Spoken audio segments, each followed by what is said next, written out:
Good evening, everybody. How's everyone doing tonight? So we'll get started here. Good evening and welcome. It's such a joy to have you here this evening. My name is Luis Islas, and I am the Director of Philanthropy here at the ACLU of Montana. I, along with Akila Deernose and our entire ACLU of Montana team, would like to thank all of you for joining us. Give yourselves a round of applause.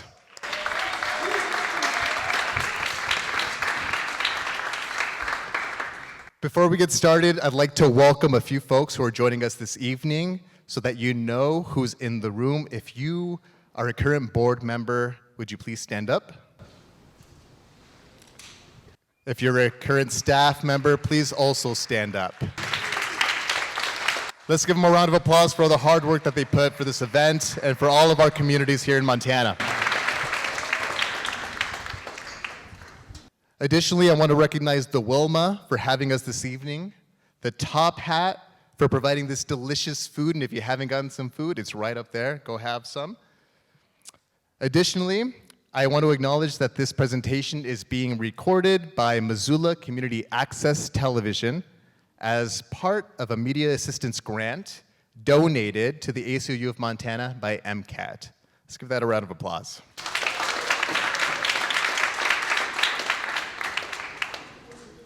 As we gather here today, we want to acknowledge the land we are all coming together on. We're joining this event from all corners of the land we now call Montana. We acknowledge that all land in what is currently known as the United States is unceded indigenous territory.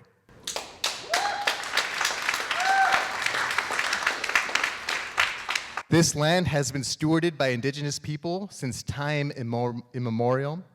These lands have been and continue to be of great importance to indigenous folks. Acknowledging the land isn't just to say that it was stolen, but to acknowledge Mother Earth and give thanks. It's a practice of reciprocity. Take your own time to learn the stories and indigenous knowledge about this land. Montana is the traditional homeland and common hunting grounds of several tribes, including the Assiniboine, Blackfeet, Chippewa Cree, Crow, Gros Ventre, Kootenai, Little Shell, Northern Cheyenne, Pend d'Oreille, Plains Cree, Salish, Sioux, Hidatsa, Mandan, and Iroquois. Those of us who are not indigenous or black acknowledge we are settlers on this land and benefit from the colonization and oppression of indigenous people in the past and present. We also acknowledge all of the debts owed to the exploitation of BIPOC labor, including forced, involuntary, and trafficked on which this country was built, and the continued need to recognize labor inequities as a driving force in upholding systems of oppression. We acknowledge that the thriving indigenous communities in Montana, whose history is often overlooked or purposely erased, and who shaped our state in many ways. By committing ourselves to indigenous justice, building authentic, mutual, and lasting relationships with tribes and indigenous communities, we honor all indigenous people who work tirelessly towards justice and healing. Now, without further ado, I'd like to introduce our incredible Executive Director, Akila Deernose.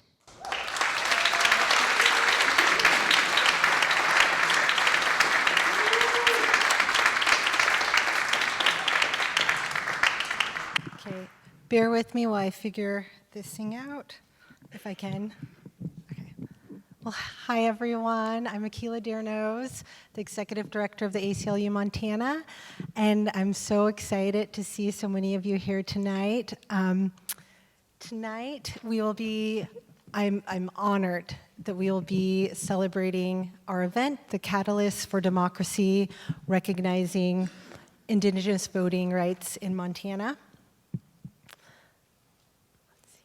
Tonight's event offers both a reflection of the hardships, perseverance, and triumph of Indigenous communities in Montana over the past century, and a celebration of the unwavering power of each distinct tribal community in Montana.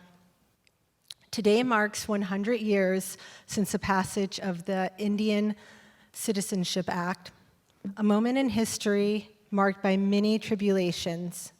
Over these past 100 years, Indigenous communities have faced and overcome countless barriers. And it is their unwavering spirit and determination that we are celebrating here tonight. As we gather here at the Wilma Theater, we're reminded of the storied history of Native voting rights as part of a larger fight for Indigenous justice in America, and the power that we hold when we come together and fight for collective justice. Tonight's program offers moments of contemplation, connection, and joy, from the screening of our mini documentary on Indigenous voting rights to celebrating the relaunch of the Rankin Awards. We hope that at the end of tonight's program, you walk away knowing that you are part of a larger community that believes in innate equity of all people and who are united in the fight for justice and equity for all. The film we are screening, Indigenous Voting Rights in Montana, takes a deep dive into the Western Native Voice versus Jacobson case, which secured a landmark victory in Indigenous voting rights in 2022. As mentioned, we are thrilled to relaunch ACLU of Montana's Jeannette Rankin Award. Jeannette Rankin was the first vice president of the ACLU. She was a trailblazer whose legacy of strength and commitment to justice still inspires all of us today. And we are privileged to honor the remarkable efforts of the 2023 Montana American Indian Caucus members. Each member showed dedication in advancing the rights of Montanans' Indigenous communities during the 2023 legislative session. And you'll see many are among us here tonight, so we should just give them an early round of applause.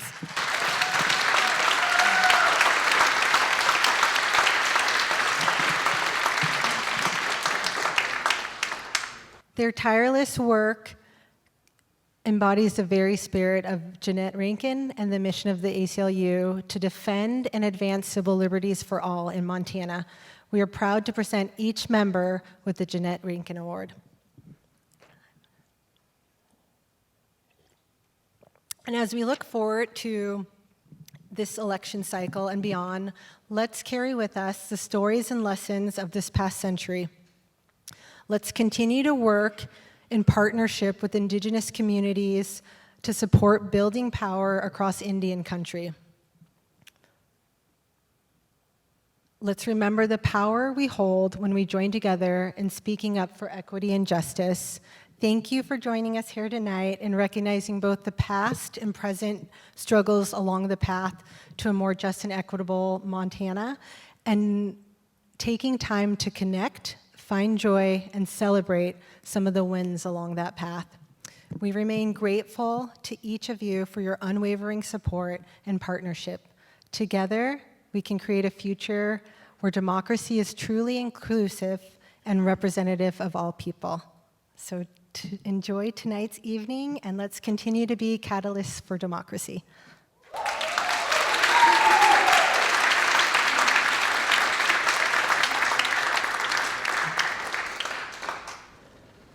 I don't know how to lower this, but... Hello, everyone. Hello, everyone. My name is Sharon, Kicking Woman. My pronouns are she, her, and I'm the Policy, Advocacy, and Organizing Director here at the ACLU of Montana. And it is just so beautiful to see everyone in this crowd, and I'm just so thankful that you are all here. I wanted to say, I see so many familiar faces, but I did want to specifically shout out to, before we get started into the next part, members of the Indigenous Justice Working Group who traveled from all over the country to be here with us tonight. You know, we talk about advancing the work externally, but within our affiliate network, we've really created a community of people who are committed to advancing this work across the country. So it doesn't exist just here in Montana, but everywhere. So Melissa, Jade, Rose, Preston, please stand so we can give you a little round of applause.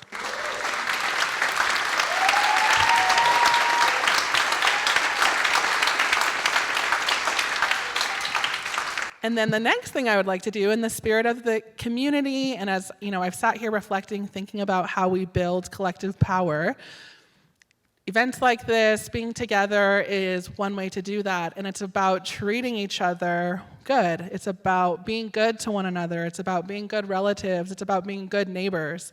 So I would love if we could just take just a minute or two to please just turn to your neighbor, turn to someone new that you may not have met before you walked in the doors, and introduce yourself. Tell them where you're from. And you know, this night is about voting. Tell them why you vote. Alrighty, I love the conversation. And lucky for everybody, we're gonna have some time once the program's done to continue to mingle. We do have a long list of thank yous, so I inevitably will probably forget somebody, but I would be remiss not to thank our incredible DJ who was just spinning the jams, if we could give him a round of applause. And then we have some amazing, there we go. We have some amazing partners here. So we have some folks from Forward Montana. If you'd like to update your voter registration or register to vote, that's the place to go. And then we also have folks from Montana and Securing Reproductive Rights. We need you to sign the petition, so please stop over there if it's the one thing you do. And now, as we move on to one of my favorite parts of the evening, we're honored tonight to unveil a significant symbol of our commitment to Indigenous justice. And this is the ACLU of Montana's new Indigenous Justice Program logo. So you can see it up here, and it's on the t-shirts. The t-shirts are free. Please grab one as you head out the door. You know, I love to see them around town and around our beautiful state. But this emblem is more than just a logo. It's a tribute to the resilience, heritage, and endearing spirit of Indigenous people. You might see some of the old shirts that also have our old logo, but we were really excited as we continue this commitment through our IJ program to think about how we want to represent that. And this remarkable design was created by John Isaiah Peppian. He's an esteemed artist. Yes, we can give him a round of applause. He's an esteemed artist from the Scuppy Gunny Band of the Blackfoot Confederacy, the same people I am from, and his home in north central Montana is beautifully described as where the Rocky Mountains meet the plains, a beautiful landscape that deeply influences his work. His ledger art has been showcased in galleries worldwide and in collaborations with notable organizations such as PBS and 8th Generation. So we're really proud to add ACLU to his distinguished list of work where he's created. So as you can see, our new logo features a black ledger-style buffalo with an arrow flowing from the animal's mouth to its core. The arrow, which is inked in the signature ACLU blue, holds profound meaning. So John explains that in ledger art, this specific arrow symbolizes life. This design is steeped in tradition, reflecting the deep and cultural significance of the buffalo to Plains tribes. Buffalo once roamed the vast expanses of Montana by the millions, providing critical sustenance and playing a pivotal role in Indigenous life. Tragically, by the late 1800s, buffalo were nearly driven to extinction by the US military as part of a coordinated campaign to confine Indigenous people to reservations. This devastation paralleled the plight of Indigenous peoples who faced a catastrophic 95% loss in total population due to these violent policies aimed at seizing land and resources. So as buffalo hides became scarce, Indigenous artists adapted by creating art on ledger paper. So we actually do have the original, which I hope we can share at some point, which is on ledger. But this evolving art form documented the profound changes in Indigenous life during the late 1800s, while also celebrating the beauty and resilience of our traditions and culture. Today, artists like John continue this legacy, preserving and innovating with this cherished tradition. So when I think about our Indigenous justice work, we've done a lot of work thinking about our mission and our values, but really to me, it's our ability to just be, our ability to exist freely. And one of my favorite things about the buffalo, which I've been taught, is when they see a storm coming, the buffalo go through the storm. They power through and believe that the best way out is through it. And I think that's a really incredible lesson to be learned, and something that we value and try to bring into our work. When our rights are being oppressed, our rights are being challenged, and all of the things that happen in our world, we hope to be there and fight that fight. And so that's a value that we hope to live by and bring to the work. So as we unveil this new logo, we celebrate not just a symbol for our organization, but the deep connections and the unwavering strength of Indigenous communities. As Akila said, when we talk about the last 100 years of what it means since the Indian Citizenship Act, I'm a citizen of my nation first. I'm a citizen of the Blackfeet Nation, and that's something that I'm really proud of. So I hope tonight we honor that resilience of Native people, and we're really celebrating that ability to overcome for so long, and I think that is what's so special. And so I hope that this logo serves as a constant reminder of our shared commitment to justice, equity, and the honoring of Indigenous rights.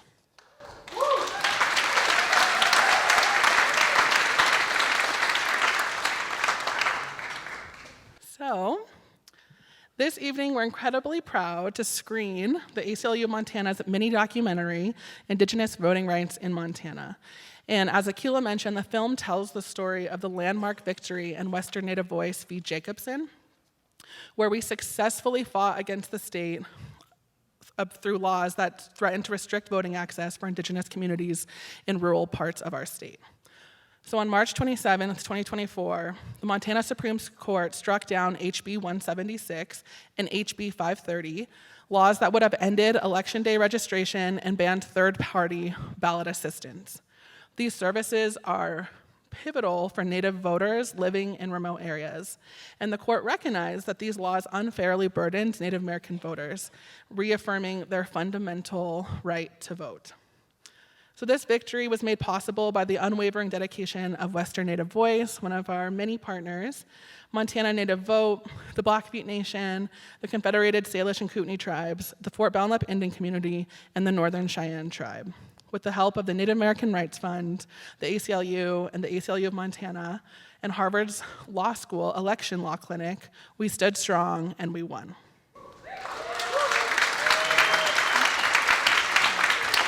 So tonight's documentary is more than just a film. It's a celebration of resilience and justice, and it's a powerful reminder of what we can achieve when we stand together.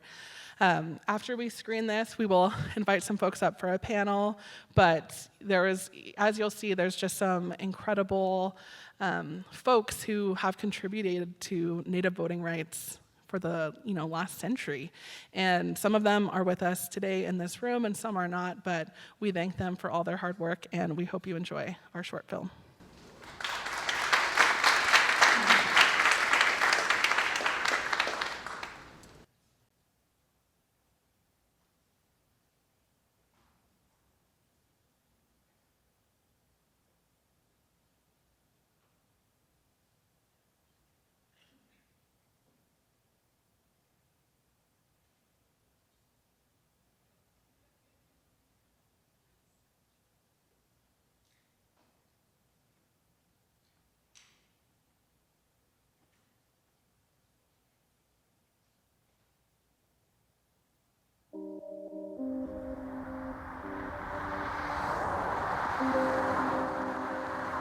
Okay, so we're just gonna get started here. You see the list, Vedette's gonna be doing Hill County in Upper Road, and I kind of divvied this up off of just going off the map. And, my name is Tristan Belgard, and I'm with Western Native Voice, and what we're doing here today is helping with Election Day. Mainly our work consists of getting people to the polls. As far as I'm concerned, I don't care how people vote. For Native people, I would just say since, 100 years ago we didn't have that right to vote, I would say that that's very important because, our ancestors, we don't want them to have died in vain. We want them to realize that what they fought for, we're gonna utilize that because at one time we never had those rights. So I would say just from a Native standpoint, recognizing that and saying it's bigger than me. Being able to just have somebody come pick up your ballot so you don't have to risk driving on these harsh roads in the wintertime, it's a good thing. A lot of elders don't have access to vehicles, or we need to provide handicap accessible vehicles. We do provide transportation to the polls and to pick up ballots, or even to get registered and vote at the same time.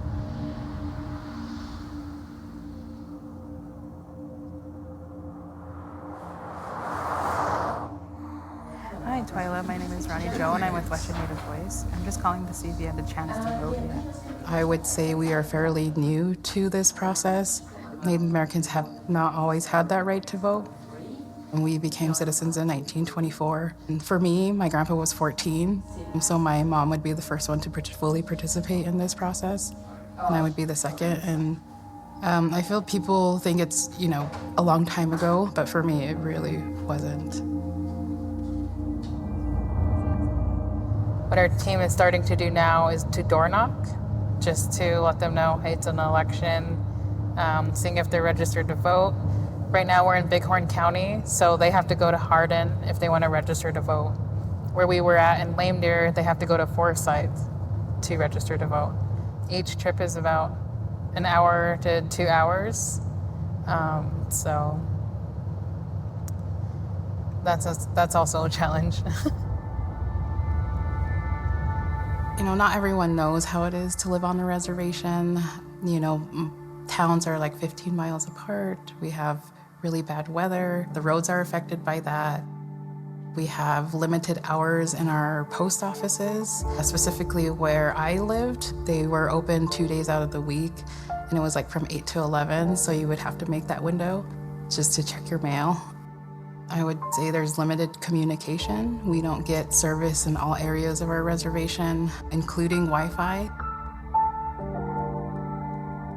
So there are a number of challenges that are unique to voting in Indian country that exist here in Montana. And I think it's fair to say that the legislature knew about all of these barriers when they enacted the legislation back in 2021. One of the challenges on some reservations is that there is a lack of residential home delivery, so it's much more difficult to cast an absentee ballot by mail. So organizations like Western Native Voice, some tribal governments will travel out into a community utilizing community members, paid ballot collectors, to go pick up an individual's ballot and return it to the ballot box. Thousands of ballots have been cast historically relying upon paid ballot collectors. So the legislature enacted a new bill that would have made it impossible for organizations like Western Native Voice to pay their organizers to collect ballots. The second targeted attack was on the elimination of what we call Election Day registration. Voter attention is most acute on Election Day, and many people were relying upon Election Day to actually cast their absentee ballot and register to vote as well.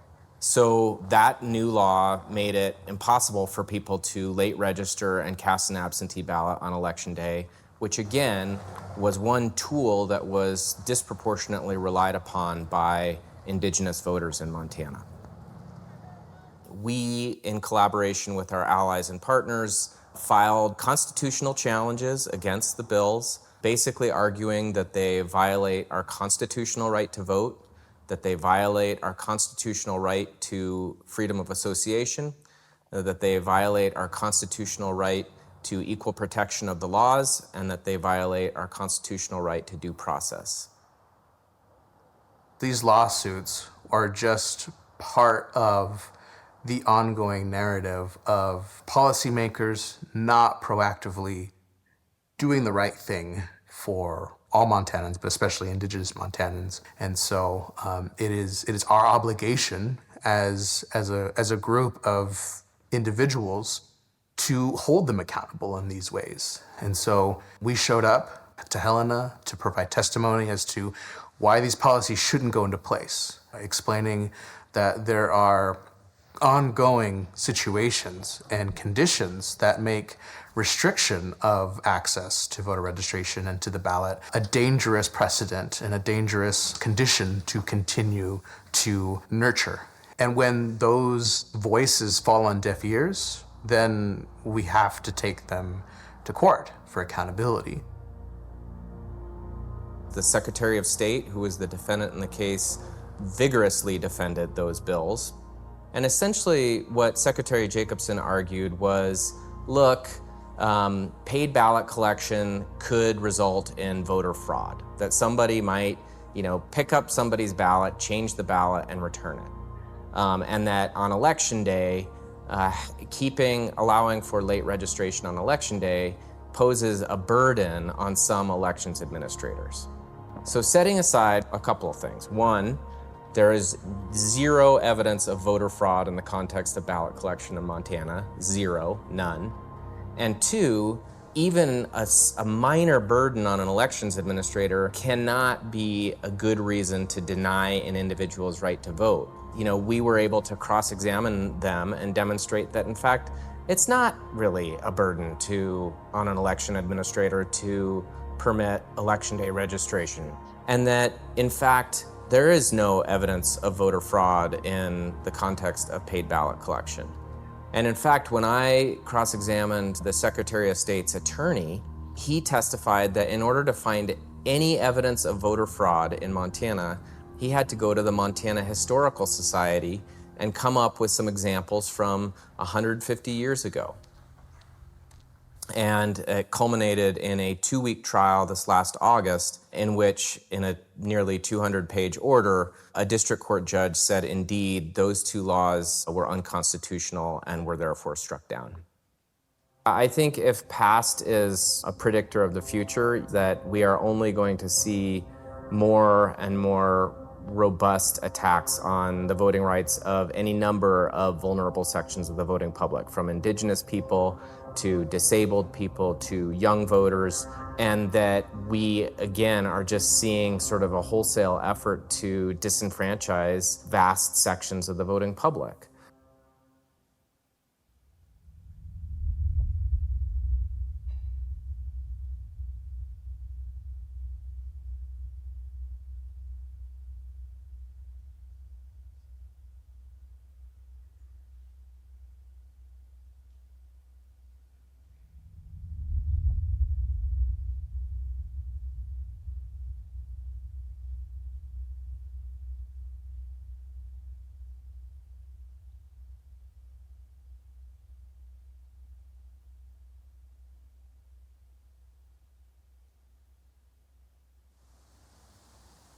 Well, in 1983 is when we began to realize that we had some real structural troubles here. Virtually everyone we talked to had had some really amazing, what you'd call abject experiences of discrimination, but they never called it that.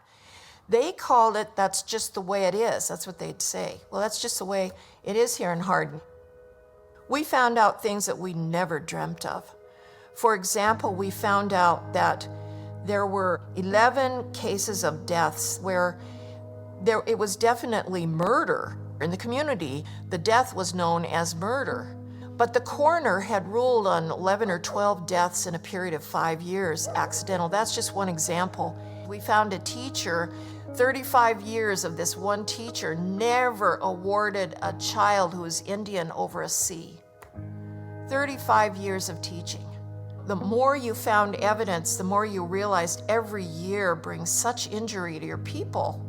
People are injured by this discrimination every single day. In 1983, we decided to sue the county and school district of Hardin for violation of voters' rights under the Voting Rights Act.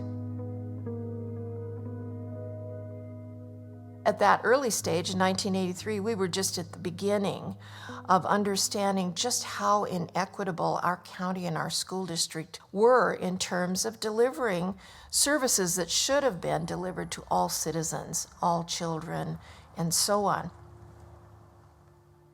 We would register voters, and I and others would take a batch of maybe 25 or maybe 50 voter registration cards into the county clerk.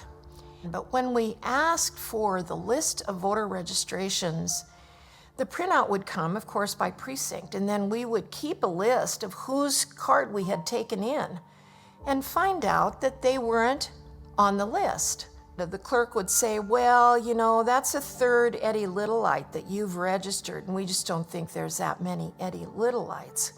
The other thing that she wouldn't do is allow more people in a box, a post office box. So, I mean, you know, the conditions that Indigenous people live under, getting their mail, and how we name our children and how we are in our families, those were problems because she'd just throw them away. Nothing changed because we filed the case. In fact, things intensified. In the year 1984, I went in to visit with the clerk, and I said, I'd like to get 500 cards. We have a goal of registering 500 new voters. And she said, I'm only going to give you 10 cards. You get all these cards and you probably throw them in the trash on the way out. And I said, no, we're registering voters, and I have workers that are going to be going out to the districts, the various precincts. And she said, no, she said, I want you to sign right here. And she made me sign for numbered registration cards. So we sent several workers in to get 10 more cards in a batch, 10 more cards, and we had to sign for them. But one of our workers was the wife of one of our plaintiffs. Her name was Chloe Small. She is non-Indian, blonde hair, blue eyes. She went in and she was just all nice, and she said to Mrs. Lippert, I'm registering voters out in my district. Can I have some cards? No questions asked. She handed her 50 unnumbered cards. Now, this lawsuit had already begun. That's the intent to discriminate right there. And if you read the case, you will see that the judge writes that up as the intent to discriminate, which we didn't have to prove, but we did. But just because one litigation is won doesn't mean it corrects anything in the rest of Indian country. And it's really important to remember that most of the work in voting rights is on the ground. It doesn't go out there and correct all these egregious situations of abject discrimination. Nothing marvelous happens from it. No one comes in from the Secretary of State's office and tells the clerk, clean up this mess. No one comes in and says, Mr. Coroner, you're going to jail for this. That coroner was still in office 20 years later. It's entirely on every single one of us who care about voting rights and the rights of American Indians under the Constitution. We have to be vigilant. We can't figure that just because we corrected this in 1983, that it's just going to be great from now into eternity. It isn't. You know, I don't have a crystal ball as I sit here today as to, where the next fork in the road is going to be. But fair to say that I expect that the state will appeal the district court's order to the next level, which is the Montana Supreme Court. And that's dangerous for a couple of reasons. One, there's always the possibility that the Montana Supreme Court could side with Secretary Jacobson. But two, the arguments that they'll be making are that our bedrock constitutional rights don't mean anything, that the right to vote might mean something for somebody and something entirely different for somebody else. And that is very troubling when we think about, the foundation that we have of our constitutional rights. And as soon as we start eroding, for example, the right to vote, what does that mean for the other fundamental rights contained in the Constitution? So we will, as we have from the outset, be fighting like cats and dogs to make sure that constitutional rights are vindicated. and protect the voting rights of all Montanans, but most particularly Indigenous voters in our state.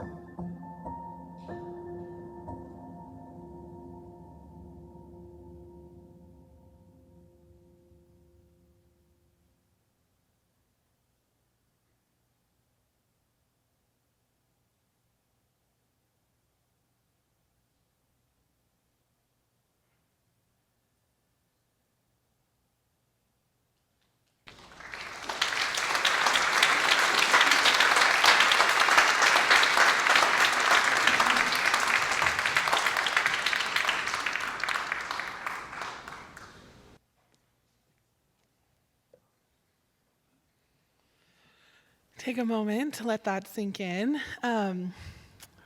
I want to first acknowledge that that film absolutely would not have happened without the incredible filmmakers, Emmy Award-winning filmmakers, Ivan and Ivy McDonald. And I think Ivan's coming up here, but if Ivy can stand up.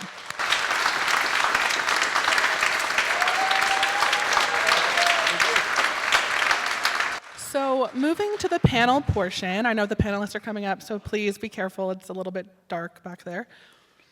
I want to introduce the stage, and please come on up as you file in. Ivan McDonald, again, an Emmy Award-winning filmmaker. He's from the Blackfeet tribe. Alex Raitt, our star legal director in the film. Cecilia Spencer, an Indigenous youth advocate and student at Hellgate High School. Prior to this, we were talking about, Prior to this, I was talking to her, and she's doing a project at her high school to put Salish words all around the school. And so I think that's incredibly cool, and so we should give her a round of applause. And then finally, I'll turn it over to our moderator, Shane Morjo. He's a state senator from SD 48, and he's Salish and Kootenai.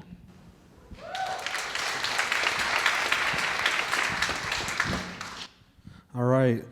Well, good evening, everybody. My name's Shane Morjo, and that's my second time I've had the opportunity to watch that great short film, and had the opportunity to watch it during the documentary film festival that we just recently had here in Missoula. And I had the opportunity to moderate that particular panel, and I just, each time you watch it, it kind of, for me, especially being in the legislature, it brings forth a good feeling, but also kind of PTSD from being in the legislature. So I have mixed emotions about it, but I will say I'm just grateful for the advocacy work that people are doing to protect those constitutional rights that were mentioned in that particular film. I did want to kick this off with, you heard all the names. We have Ivan McDonald, Cecilia Spencer, and Alex Raitt here. Let's give them a round of applause again.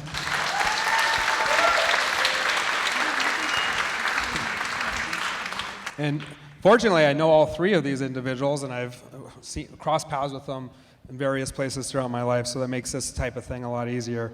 But I'm just going to kick it off with you all. We'll start with Ivan. Just introduce yourself. Tell us a little bit. Do a little bit of a self-introduction before we kick off with the questions. Yeah, hi, if everyone can hear me. My name is Ivan MacDonald. I'm an enrolled member of the Blackfeet tribe, and I'm just really happy to be here and celebrating this kind of incredible day in history for Indigenous communities. Also love being in the Wilma. Had another film premiere here during Big Sky, and so anytime I get invited back, very happy. My name is Cecilia Spencer. I'm 15. I'm a student here in Missoula at Hellgate High School, and I'm here to be the youth voice and talk about voting rights and how important they are.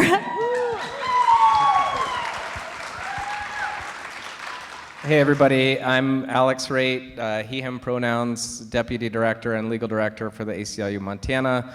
Super psyched to be up here with this group of folks and also part of the ACLU family, many of whom you've met tonight. So, good evening.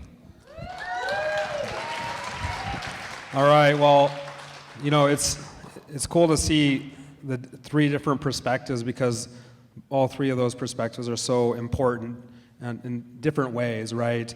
And so I want to kick off this discussion first with Ivan. We just watched that amazing documentary that you helped put together. I was just hoping you could tell us a little bit more about why you felt compelled to tell the story on film. Yeah, I felt within the last 2, 3, maybe even 4 years, there's been a really interesting convergence of a lot of incredibly important moments in Indigenous history. So just last year was the 40-year anniversary of Windy Boy versus Bighorn County, and that moment that was actually the first time the Voting Rights Act was actually challenged in court. So that's kind of a landmark case. And when the ACLU approached us, we were just actually the ACLU was one of our first people we worked with when Ivy and I were starting our filmmaking practice, and have always just been really invested in all the amazing work that happens through the organization. And coinciding also with the 100-year anniversary of the Indian Citizenship Act, I was like, this is an incredibly important story to tell, because historically, as soon as Indigenous people got the right to vote, it's been kind of challenged through different legal lawsuit, what have you. And so I think this kind of flash forward a century later, Indigenous voting is still, a precarious thing. And so the opportunity to highlight it as a filmmaker was important for me. All right, well, thank you for that. It is crazy to think that, just getting the right to as citizenship is 100 years, and there's still people alive, right, that were here when that happened. And knowing how old our country is, to me, that kind of blows my mind that it took that long for that to happen. I just in follow up to my first question, in working on your film, was there any particular interview, vignette, or discussion that really exemplified the story that you were trying to tell? Something that really stuck out to you in the work that you were doing on the film? Yeah, no, when I saw Alex when we came in, I was like, oh, it's actually our first time meeting because of that interview happened over Zoom. But it was also really just an incredible moment to be with Janine,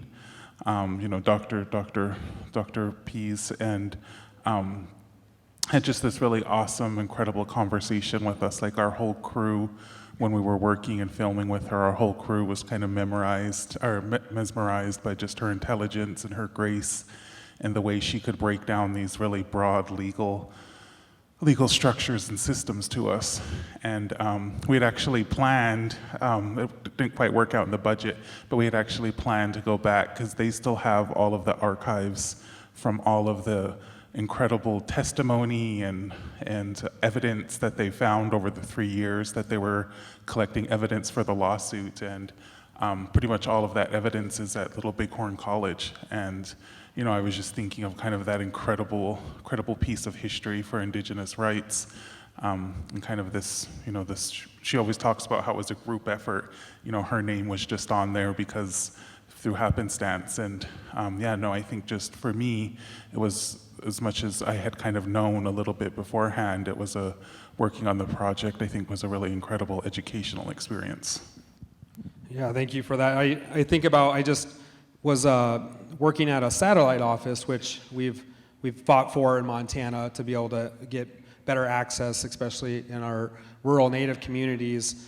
And one of the cool experiences in working there was seeing a first-time voter, but also seeing just how overwhelming that process can feel for them, and just kind of seeing the process and the types of questions, seeing how vulnerable people are. And seeing that, talking about that just shows me how important that support and that advocacy is to ensure people feel comfortable when they're out there casting their ballot. So it's a really special feeling. If you ever get the time, it was on a Saturday that I had to do it, but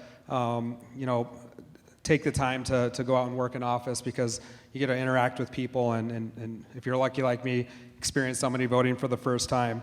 I want to shift to Alex, and you were obviously interviewed in the documentary, and you're very familiar with this topic and the case because you worked on it. But can you kind of give us a little more background on the case and tell us what the Montana Supreme Court ended up saying? Sure. And before I do that, I should probably note a couple things. One, my kids who are here tonight told me that it felt like they were just getting a lecture from me during that documentary. So congratulations, Ivan, on making my kids feel uncomfortable. Typically that comes right before bedtime, but we'll do it early in the evening tonight. And two, before I talk about what happened with the case when it went up to the Montana Supreme Court, it really, my voice was in the documentary, but there were so many voices that participated in that lawsuit. And so many people who came together, some of whom are in this room. I mean, Akila Dearnose, our executive director, was a staff attorney who was on the case. I see Mariah Welch over here. She was our intern at the time. Constance Van Clee works for a nonprofit law firm called Upper Seven that had a case that was consolidated with ours. So there were so many people that brought their formidable talents to bear on this particular case. And then, of course, most importantly, our clients. So, we were representing two Indigenous voting rights organizations, Western Native Voice and Montana Native Vote, and then a number of tribes that made the courageous decision to stand up on behalf of their voting rights and take this case to the max because they knew that the state wasn't going to fold. So after the district court decision came down and Ivan and Ivy made this documentary, surprise to no one, the state appealed to the Montana Supreme Court. And they made some really interesting arguments.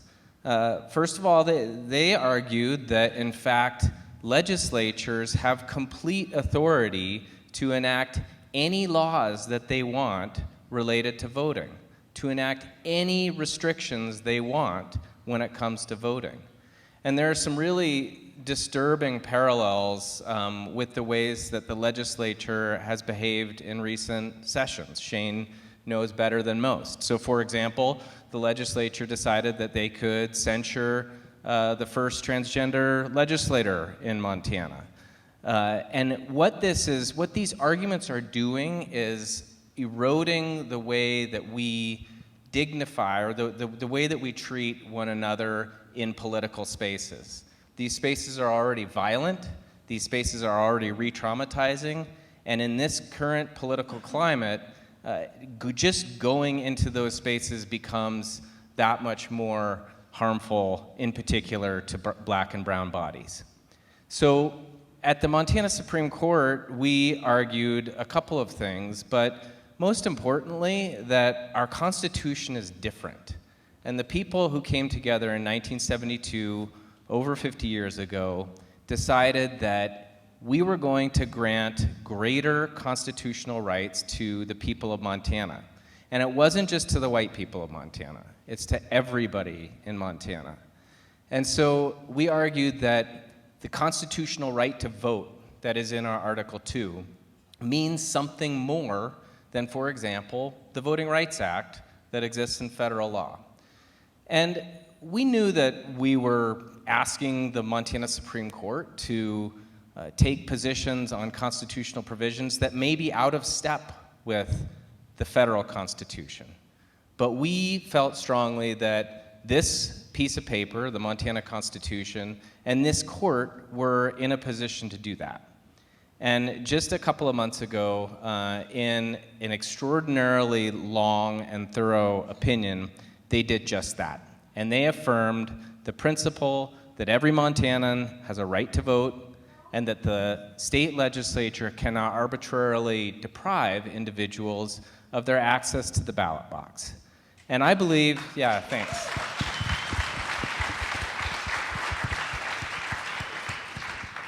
And we don't spend enough time celebrating these victories, but this one was a big one. And I think that it will send a clear message to not just the legislature that may continue to engage in monkey business when it comes to our constitutional rights, but it sends a clear message to the people of Montana, the most important people, our voters, our families that they are going to have this right in time immemorial, and if they don't, then they have allies that will be working on their behalf, side by side with them, to ensure that those rights exist in perpetuity.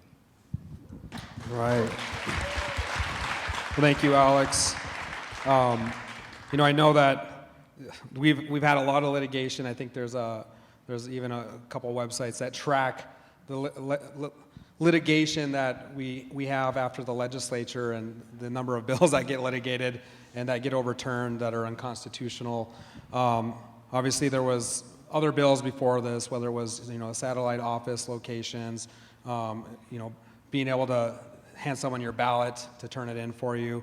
I was just wondering if you could, you talked a little bit about this, but if there's any other, if you could discuss any other legislation that historically came before this point that you think would be worth pointing out. And I think legislation that we're likely to even see in a different form at some point in the future. Sure. So you heard a couple of cases that have come up over the years, the Windy Boy case in particular from 40 years ago, that were really important in establishing this principle that Indigenous voters cannot be denied the right to vote. And there have been a number of subsequent cases that have built out on the success under federal law of the Voting Rights Act. So I was very fortunate to participate in a case called Wandering Medicine versus McCullough. Shane was talking about his experience at a satellite voting location. The purpose of that case was to establish on-reservation satellite voting locations so that Indigenous voters who lived on reservation didn't have to drive 50 miles off reservation on terrible roads, endure harassment and discrimination in border towns. And so that was a really important tool to sort of advance additional protections for Indigenous voters. Ironically, immediately before the case that Ivan profiled of Western Native Voice versus Jacobson, there was another legislative attempt to restrict ballot collection that we had to sue over in that case. And Shelley Fayant is here somewhere, and she was a really critical ally participating in that case. So you see these repeated attempts to restrict or deny the right to vote. They're cloaked in the language of preventing voter fraud, as I noted in the documentary, that simply does not exist and has no historical precedent. But again, the very likely reality is that we're going to continue to see these types of attacks in future legislative sessions. And one thing to keep your eye out for is not specific attacks on the ways that voters are permitted to access the ballot box. There are very pernicious attempts at subverting democratic institutions, and in particular, the judiciary in Montana. So there is an overt attempt to politicize the Montana Supreme Court or politicize the courts in Montana so that people lose faith in that third branch of government. And especially in this political climate, the reality is that that third branch of government is the only branch of government that is being faithful to the Constitution. And so I think that as these sort of wackadoodle efforts are continued to be whacked down, like a game of whack-a-mole, the political branches are going to be trying to get rid of the judicial oversight that exists. So I think that sort of perspective is going to be brought to bear in future legislative sessions, and when it does, we'll be at your doors asking you to testify and call your legislature to make sure that these efforts go nowhere. Thank you. Well, my perspective is that the only fraud I've ever seen is the fraud we've seen to disenfranchised voters in Montana. And so I do want to go to Cecilia because you just had the chance to watch the film, which obviously lays out a lot of the barriers that exist to voting, especially for Indigenous people in Montana. As a soon-to-be voter, what concerns do you have in your ability to access the ballot box? I think a big part of problems we see in Indian country with voting is a lack, or I guess not a lack, is the presence of apathy around voting. If there are not representatives who are going to hear your voice and are going to enact policies that represent you well and that benefit your needs and wants accurately, there's not a desire to vote, and there's not a desire to drive on these terrible roads to get your ballot in. So because of that, what we need is more diverse representatives. We need more people running for office that are Indigenous and Black and brown, and we need to see them.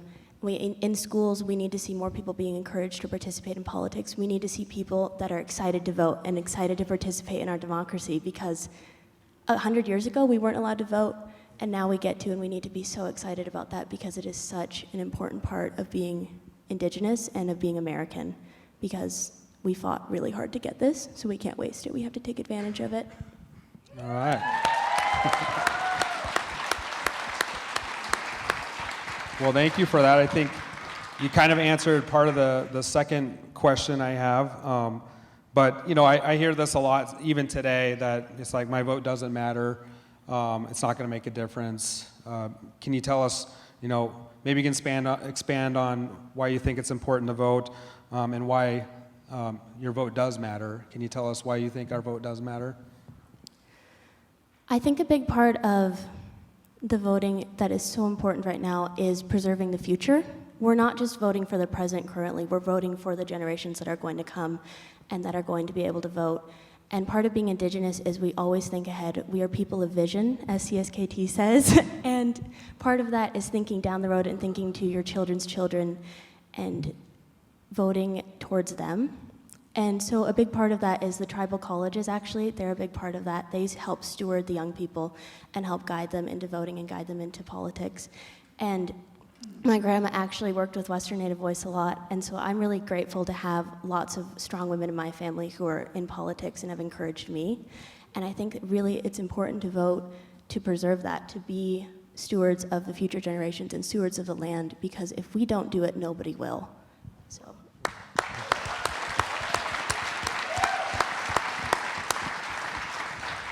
All right, just have two questions left, and the first is really for any of you, if whoever wants to take a crack at it, would just be, you know, what issues are at stake in the upcoming election that voters should care about?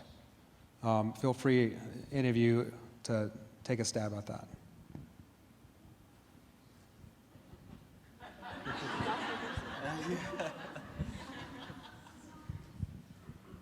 I mean, I'm happy to hop in. I think that, I mean, everything's on the ballot right now. You know, we talked about constitutional rights and the ways that, you know, your vote like your rights depend on is not a cliche. I mean, there are initiatives, as you know, related to reproductive health care. We've got signature gatherers here to qualify that measure for the ballot.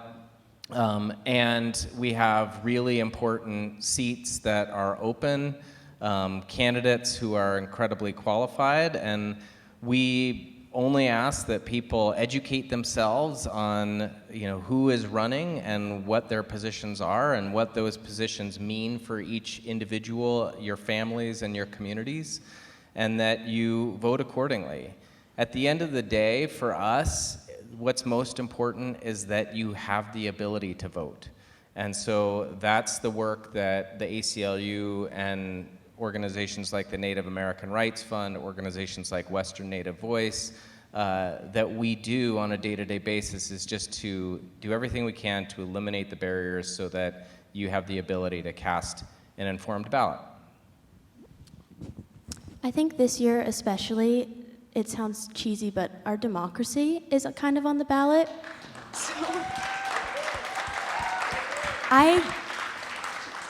I cannot currently vote, which means that all of you have to go out and you have to vote for the things that matter, the things that are really important, like reproductive health care and like peace. Peace is really important right now. And a big part of stewarding our democracy is, as young people, we get to participate in other ways that are not voting. We can call our representatives, we can write letters, we can protest, we can do all the things that are not voting. But as the older generations, you guys have to vote for people who cannot, and you have to use your voices for the greater good, and use your voices for the people who have historically not been amplified, like black and brown communities. So this year especially, our democracy, I guess.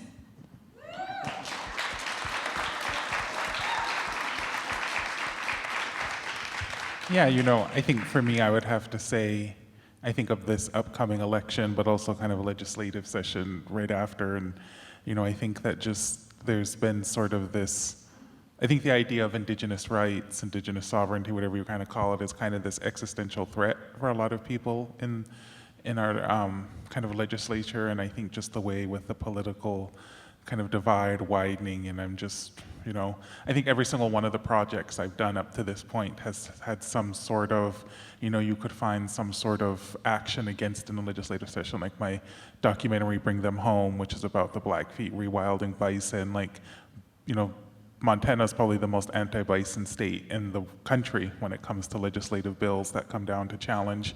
And so, I just kind of think if you're really invested in Indigenous voting and keeping hopefully our voting rights intact for another 100 years, just kind of follow down the pipeline and see what's happening, because I know it's going to be really scary next year. So, I'm just going to kind of keep my eye on and see what's happening.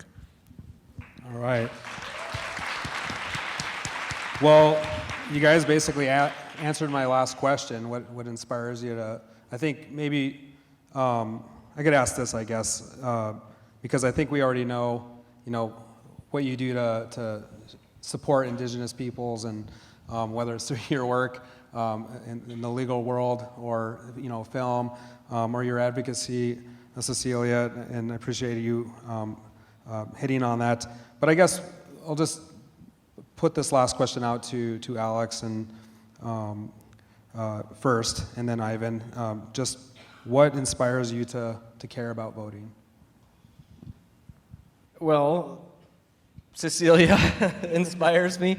Y'all inspire me. I mean, I think that working with our clients, and in particular in Indigenous communities, inspires me.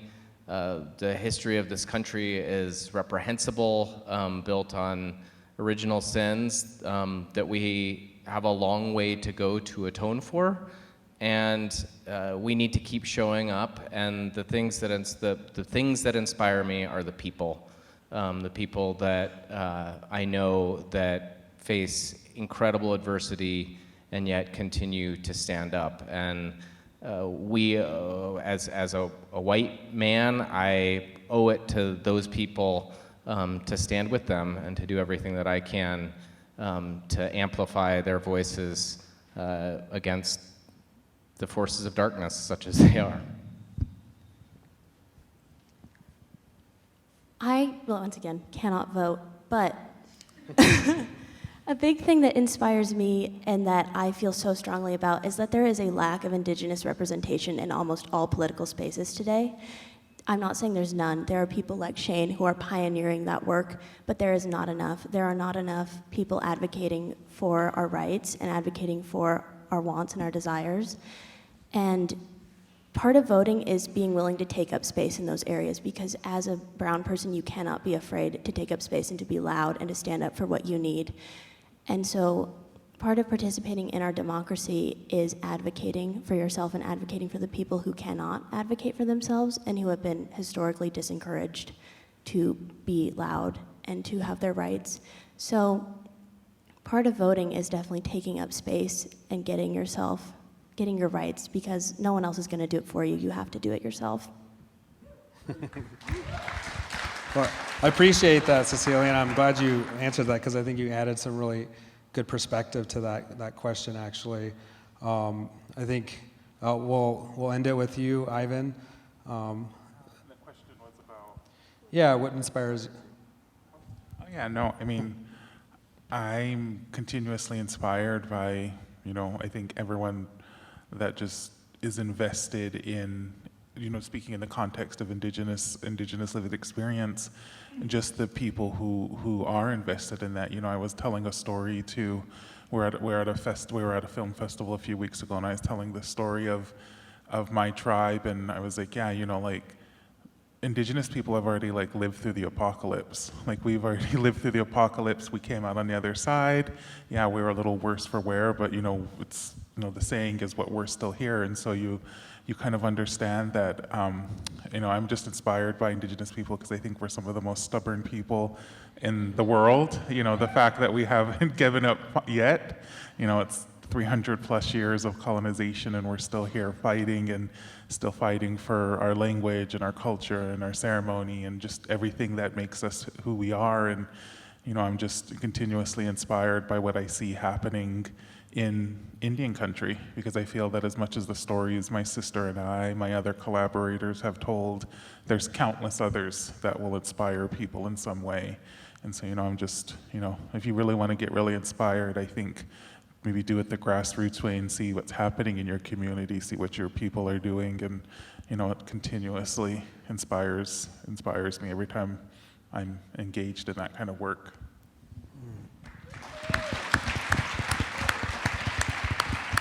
All right, well, really appreciate the three different perspectives, because even as legislators, we can't do it without you all, right, and your support in these various ways. And all of you out there. And so, I really appreciate you all working on the film, and your advocacy, Cecilia, and your work in the legal world to protect our constitutional rights, Alex. So just want to say thank you all so much for doing the panel. Thank you.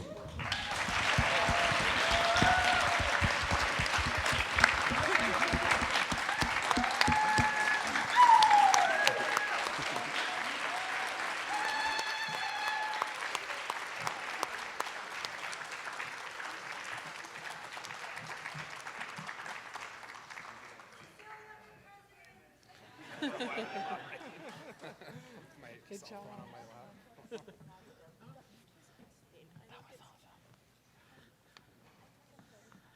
All righty. Let's give it up one more time for that awesome panel. So now I'm going to invite Akila to the stage. We are going to transition to giving out our Rankin Awards. And we have some very cool and amazing people in the audience tonight. So the Rankin Awards are named to honor the memory of Jeannette Rankin, the first vice president of the National ACLU.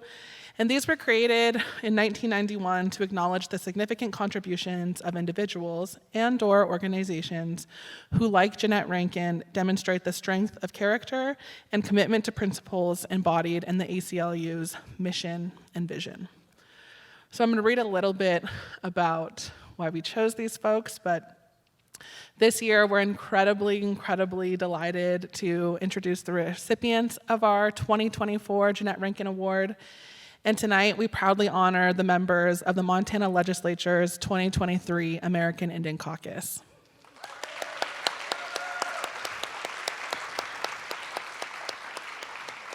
So as I share a little bit about them, if we could have the members of the caucus meet Luis here in the corner. To get on stage, you'll come behind. It's a little bit dark, so take your time. There's some steps. And then we'll introduce your names one by one. You'll come, you'll greet Akila. We'll have our photographer take some pictures of you and Akila, and then as you get your award, you can move down, and then we'll have the big line of everyone at the end for a big round of applause. I personally spent some time lobbying in the last legislature, and it makes me emotional thinking about these people and just how incredible they are, because they are my personal heroes. Already getting emotional. It was hard. It was a very hard place to be, and we were able to work together and accomplish a lot of incredible things. And so I personally just want to extend my gratitude to these folks, and not all members could be here today. They are strong. They are incredible people who show up every single day to advocate for Indigenous rights and to push things forward that make a meaningful difference in our communities. So just this past session, we were able to pass the first ever Montana Indian Child Welfare Act. And that is thanks to these folks right here. That would not have happened without them. And the fun part, it sunsets in 2025, so we're gonna be back next January doing it again. So the 2023 American Indian Caucus embodies the strength and character and commitment to the principles of Jeannette Rankin and the ACLU's mission and values. Their efforts have been instrumental in promoting Native issues by educating their colleagues, fighting back against harmful legislation, and putting forth a proactive slate of legislative priorities. In the face of adversity and outright racism, these elected officials showed up every day to uplift the voices of Indigenous people and address critical issues. They were amongst the first and only caucuses to publicly condemn the censorship and treatment of Representative Zoe Zephyr, standing up for her First Amendment rights.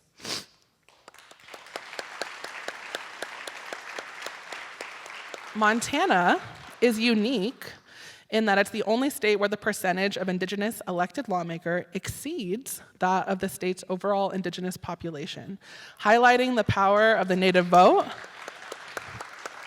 and Native organizing built over decades. It is with great honor that we recognize these lawmakers for their embodiment of Indigenous leadership and their commitment to building collective power in Indian country. So please join me to the stage in welcoming our Rankin awardees. And we're gonna start with, and I don't think this person's here, so some folks won't come on yet, but Senator Mike Fox, representing the Gros Ventre, Assiniboine, and Chippewa Cree tribe from Hayes. Representative Donovan Hawk from Butte, representing the Crow and Lakota tribes.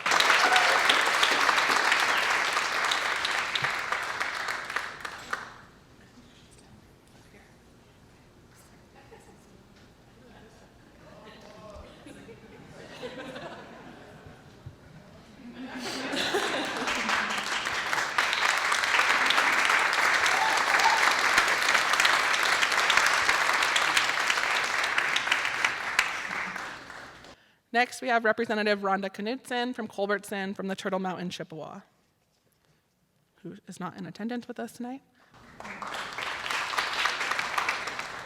Next, Senator Shane Morjo from Missoula and the Salish and Kootenai tribes.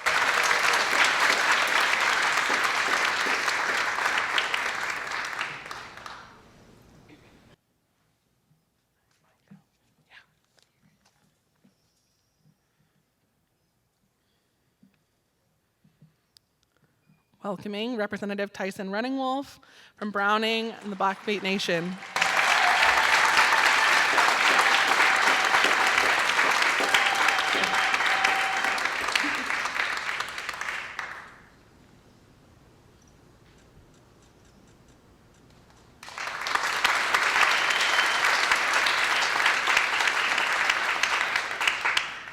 Next, we have Senator Jason Small representing the Northern Cheyenne.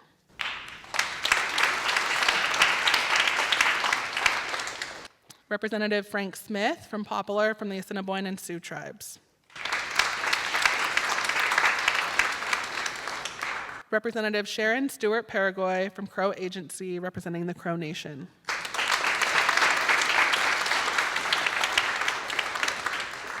Now, welcoming to the stage, Representative Marvin Weatherwax Jr. from Browning representing the Blackfeet Nation.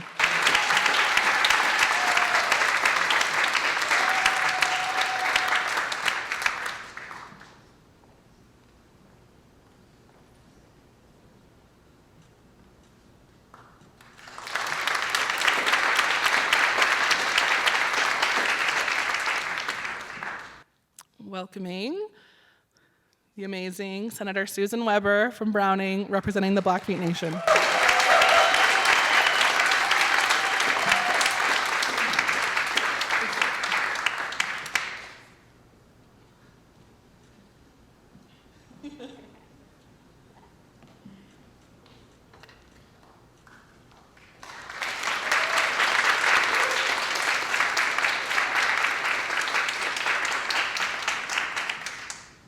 And last, but certainly not least, we welcome Representative Jonathan Windyboy from Box Elder, representing the Chippewa Cree and Assiniboine tribes.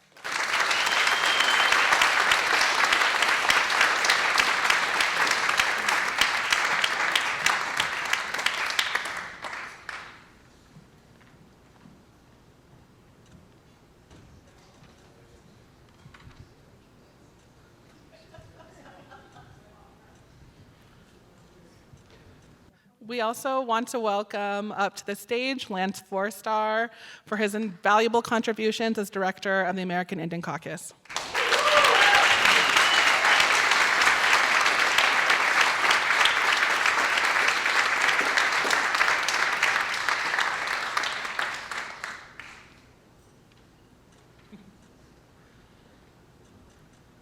So let's give these amazing honorees a huge round of applause.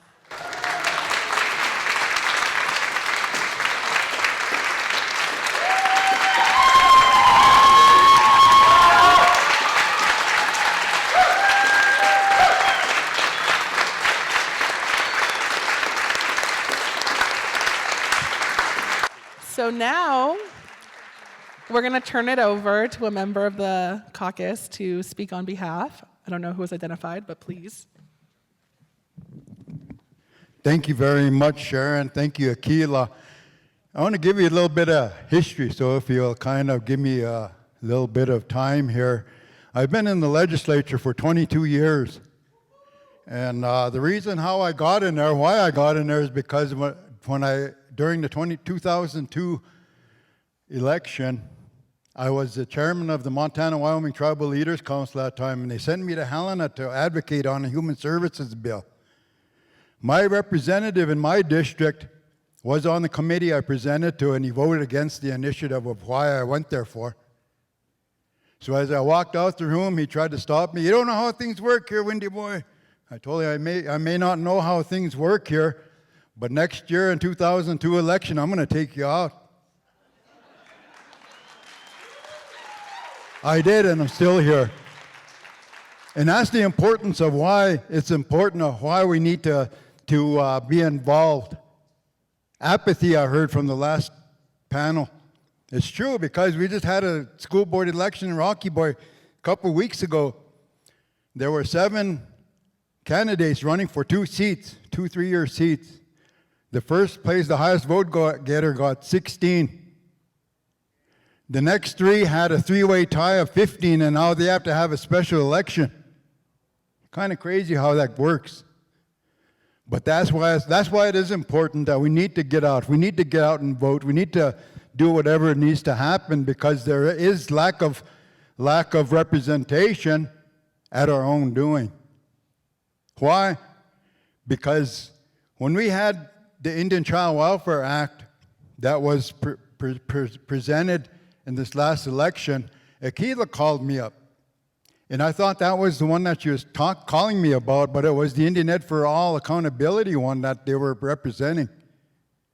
And so anyways, getting back into the Indian Ed for All, of why it's so important, because Indian Ed for All, the brief history of that in the 90s, when that first lawsuit went through, Indians won. We put $3.5 million in there in the 05 session. 2009, there was a superintendent in Missoula here, front page headlines in the Missoulian says, I take my Indian Ed for All, throw it in the general fund, it loses its identity, and then I give my teachers raises. I had to get a Montana state law to prevent those schools to do it, but did that stop it? Heck no. Last year's report, the OPI told us that there are 149 school districts out of 403 in the cross state of Montana that either don't report or underreport the progress and what they do with Indian Ed for All. But at the same time, they receive $550,000 of that $3.5 million. Is that fair? Heck no. And then not only that, we're moving forward here on this Indian Child Welfare Act. I just got enrolled in my great-grandpa's tribe up in Saddle Lake, Alberta. I didn't realize how much this MMIP stuff had affected my family. My and I only recently found out in the last few months that there were 376 tiny bodies that were in a mass grave. My grandma's, my grandpa's, uncles, aunts were in that mass grave. So I'm vested personally into finding out what the heck is going on here. Indian Child Welfare Act, it had to take the Indian Child Welfare Act for us to get that implemented in state law. Was it a heavy carry? Of course it was a heavy carry. I tried to carry this in 2013 session when I was in the Senate, but it failed. Why? Because there were Native Americans that flooded the legislature and say, don't vote for this because we don't agree with some of the language that's in there. Well, shoot, that's the process. If you don't like the language, they should have called me. We could have removed that language. That's just how the process works. But here we are 10 years later when Aquila called me. I said, why reinvent the wheel? Look at that 2013 law that I proposed. Take it from there. And so we did. 76 pages later, that's what became law. Why? Because it was kind of a reactionary response the way I saw it, because the Federal Indian Child Welfare Act was in the U.S. Supreme Court that could have overturned some of those provisions. But as fortunate as we are, think of these numbers: 68, 32, 31, 19. In this last legislature, there were 68 Republicans, 32 Democrats. The Senate had 31 Republicans, 19 Democrats. That's why it was a heavy carry. But it had to do some massaging of everything and getting the people to know. And you gotta, this is a whole process that you gotta master. And if you don't master this, then your bills are gonna be DOA. 10 out of 14 my bills made into law, 3 of them got vetoed. So this is a kind of atmosphere that we as legislators come forth, and these are the obstacles that we have. Last month in April, my tribal council had appointed me as the MMIP representative for the tribe. Alan Doan, a former Republican colleague in the legislature, and I had our first visit. And what are we planning on doing? Okay, OPI had got appointed in one of those seats. We're going to have a subcommittee, and we're going to put the curriculum material of the MMIP, the murdered and missing, as a part of the curriculum in OPI. People need to know the real history. They don't want to talk about Lewis and Clark. They don't want to talk about those founding fathers that stole the Constitution of the Six Nations Iroquois Confederacy. We want to tell the truth. That's what we need to do. That's what needs to happen. That's what people like you, all you youngsters out there, don't be afraid. You need to get up. You need to voice your opinion. Go by the motto that I have. If there's going to be somebody that's going to make a decision on my behalf at the table, by gollies, I'm going to be at the table. That's the kind of attitude that you got to have. That's the kind of approach that you got to have if you're going to sit in these seats. That's how you're going to contain and obtain longevity in this whole process. You got to convince those non-natives. And I'll give you an example, because when I first got in there, I was told on the side there, hey, you got to watch so-and-so. So-and-so over here is a racist. So-and-so over here is discriminating against natives. All of these negative, connotative things that we're told. But you know what I found out? Those people who are identified as racist and discriminating against me, I sat down. What they lacked was education. So when I told them about my real life and what I'm up against, those ones became my strongest allies. That's what you need to work at. We're humans. Everybody in this world is humans. In the eyes of the Creator, He looks down at us. We're all the same, regardless of our skin, even though Marvin Weatherwax saw me out there, and I apologized for my attire, and he said, "Hey, do you have your hands in your pocket?" I said, "No." But anyways, I want to thank, hey, that was a delayed response there. But you know, with that, you know, for the recognition that the ACLU has made, you know, I could go on and on and on. But I hope I made my points come across here. And as far as the rest of my colleagues here, that we are here in the legislature, we're walking lockstep with the ACLU and others who are standing up for the rights of Indigenous. So thank you.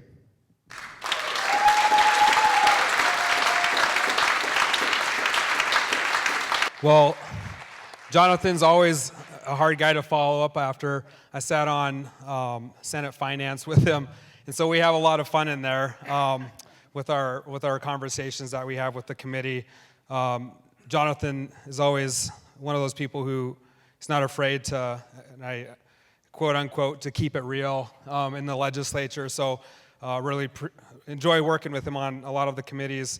I'm also extremely proud to stand up here with all these great people today.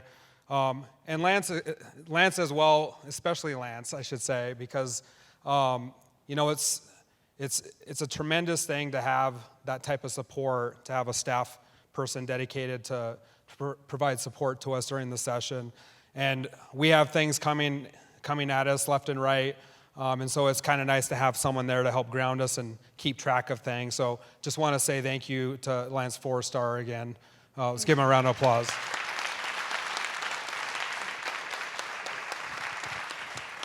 I will say one thing that our caucus has always been committed to is closing the gaps on a lot of the negative statistics that we've seen, whether it's in the justice system, the healthcare system for our Montana natives, or really just being there to support Montana generally.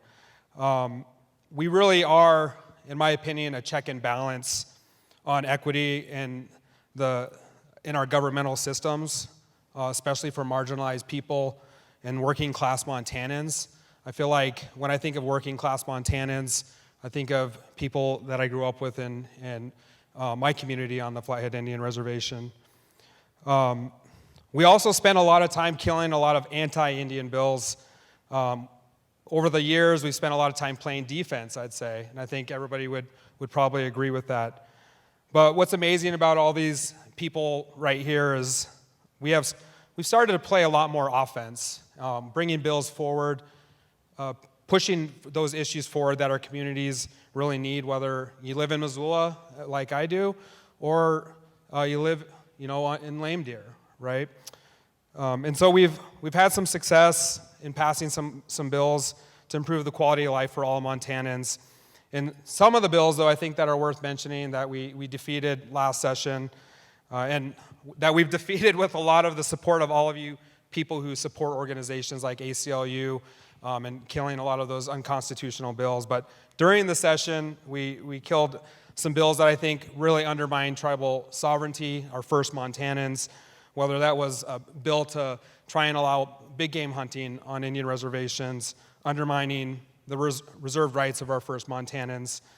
We defeated constitutional changes that would have infringed on tribal sovereignty when it comes to being able to access game. And if you're like me, and I know Tyson spends a lot of time hunting as well, like that's what I ate growing up, right? Like that infringes on our right that we were guaranteed in our treaties. We also stopped a memorable resolution that started out the legislature that would have wanted people to reconsider reservations and look at assimilationist and termination policies that have been long found to be failed. And so we were able to kill that to start the session. We stopped some bad bills, but unfortunately a lot of bills got through, and that's why this work that ACLU does and a lot of other organizations do, law firms that step up and provide that advocacy work is just critical. The crazy thing is is that these are actually just some of the bills that we had, and those were bills that we had while this representation was at the legislature. I would just ask you to think about that, because what would it look like? What would people do if we weren't there, if we didn't have these faces at the legislature? That's a scary thing to think about, especially when we experience anti-Indian bills every single session that I've been there. I started working in the legislature starting in 2013, and then served in the legislature in the House for 2 terms, and then the Senate now twice. And every single session we've had bills that disenfranchise voters, that go after marginalized communities. And so having these people there advocating for not just their communities, but everybody in Montana is really important. And the way we do that work is we work together. We advocate. One thing I will say is really special about all the Indian caucus is that they try to educate people first. I think that's always our in a good way. We try to be calm, patient, and collected with people. We have a lot of conversations in the hallways and back rooms with people. I know Tyson in leadership last session did a lot of that to try and talk to people because they aren't educated about Native people in Montana. And so we try to do a lot of that work behind the scenes so that we can prevent really bad bills from coming forward. But last session we did have some successes. We heard about Jonathan's bill, the Montana Indian Child Welfare Act. That was critical, especially as we were in uncertain times at the Supreme Court, not knowing what was going to happen with the Indian Child Welfare Act. We had some great bills to support missing Indigenous peoples, both the task force and response training. That I know Tyson brought that forward, but the Indian Caucus, the interim committee, the State Tribal Relations interim committee did a lot of great work. I believe, Susan, you sit on that committee. I think pretty much all of you sit on that committee, I think, minus Donovan since he was shaking his head, and Jonathan. But you're on other committees, so. But that work, the work that goes into that is just, we really appreciate the work you guys did in making that happen and continuing those resources forward. We also were able to get House Bill 2 funding for non-beneficiary funding for our tribal colleges to be able to support non-Indian students that go to the school there. Indian language program funding, we got that continued. The Indian Country Economic Development funding, which we've seen those funds go a long ways in our Native communities in Montana. We got HISET funding for tribal colleges so that people can take the HISET and go to college. And unfortunately, we didn't get an Indigenous Peoples Day passed, but me and Susan and the entire Indian caucus, it was a priority bill for us. It always has been. The session before, we got it through the House. We got it to the Senate where it ultimately died. But we won't stop bringing this bill forward. It's something that I know our caucus won't stand for in celebrating someone who committed such grave atrocities, genocide, and oppressed people. And really, when I think about it, I think our kids deserve better than to celebrate a demeaning holiday that really tells them that they're second-class citizens. And so, we're going to continue to advocate for that and try to educate people on that in Montana so that they understand what the implications of something like that means to people in their everyday life, especially our young people. So we are at a critical moment in Montana when it comes to a lot of major issues in the legislature that impact all of our communities, which is especially true for our underserved Native communities across Montana. We still lack affordable access to affordable health care. Medicaid expansion is an important one that's coming up. We lack affordable housing. We lack access to affordable childcare. And we're experiencing a taxation crisis that's really pummeling our education system, which most of our Native communities attend our public school systems. And so, one thing we do know is that representation matters. Representation with these folks standing up here today. And I just want to say thank you to ACLU for all of their advocacy and their work, but a special thank you to all the people that support organizations like ACLU, all of you folks who are here supporting today and here to attend. I just want to say thank you from me and from the Indian Caucus. So thank you all.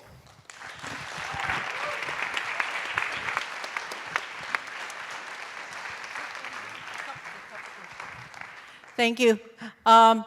You know, I'm the only Indian woman in the Senate, and I expect all you Indian women, if I'm not doing a good job, I know I'll hear from you guys. So I expect it. You know, I just want to say just a couple things, and I know Shane and Jonathan have said quite a few things that we had gone through this last session, but I just want to give kudos to my tribes people here. You know, when we were fighting the abortion bills on the floor, especially the House floor, it was these Indian men that stood up for the women. No other men stood up for the women. And I watched them, and they fought hard against those abortion bills. And I just have to say, that's the respect Indian men have for women. So with that, thank you.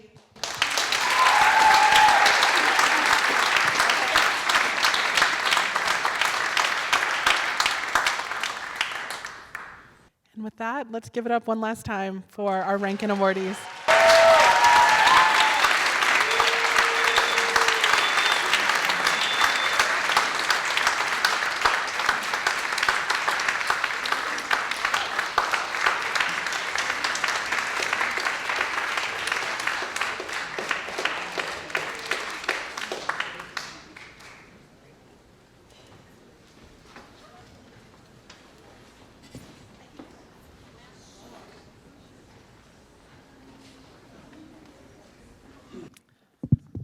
So I'm going to turn it over to Akila to give our closing remarks.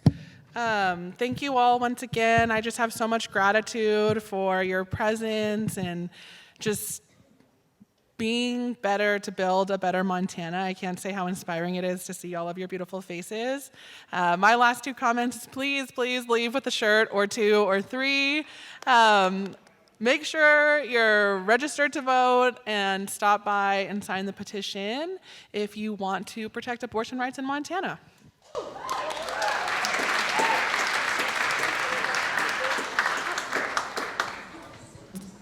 Well, I know we're over time, so I'll try to keep this brief. But I want to echo Sharon's words and thank you all for such an inspiring evening. I'm feeling so energized and really moved, so thank you all for attending. Additionally, I just want to thank all of you for being here, and in particular, ACLU staff and board, our families. I know that it's a oftentimes heavy burden to support someone working at ACLU because of the intensity of the work. So thank you to my wife, Ray, for always supporting everything. Yeah. And to my kids who aren't here, but my beautiful niece, Lucy, who's a future voter. Vote.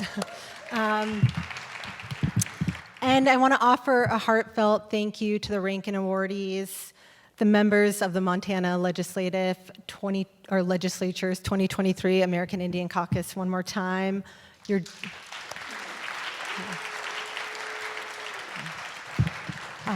Your dedication, resilience, and principled leadership is inspiring. So thank you.